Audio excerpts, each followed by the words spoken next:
यानंतरची बातमी आहे पाणी टंचाईची। कडक उन्हाळ्यामुळे यंदा एप्रिलच्या पहिल्याच आठवड्यात पाणी टंचाईचा सामना महिलांना करावा लागतोय। हंडाभर पाण्यासाठी दूरवर पायपीट करावी लागते। आपण ही व्हिज्युअल्स पाहू शकतोय। खेड तालुक्यातील सगळे व्हिज्युअल्स आहेत। खेड तालुक्यातील गोसावी गावच्या या ठाकरवाडीतील महिलांना पाण्यासाठी सुमारे 2 किलोमीटर पायपीट करावी लागते आणि विहिरीतून हे सगळं पाणी काढावं लागतंय। या ठिकाणी विहिरीला कोणत्याही प्रकारची सुरक्षा नाहीये। विहिरीतील पाणी 45 फूट खोल आहे आणि 45 फूट खोल विहिरीतून हे पाणी सगळं काढावं लागतंय।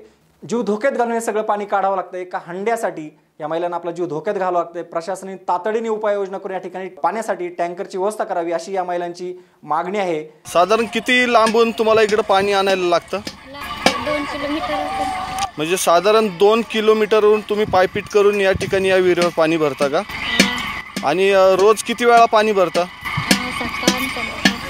2 टाइम तुम्ही या ठिकाणी पाणी भरता या विहिरीवर। आणि या ठिकाणच्या ग्रामस्थांनी आणि शेतकऱ्यांनी चास कामांच्या आवर्तनाची मागणी केली आहे। जर 2 दिवसांमध्ये आवर्तन सोडण्यात आलं नाही तर मोर्चा काढण्यात येणार आहे। सचिन भंडारी, आपला आवाज, खेड।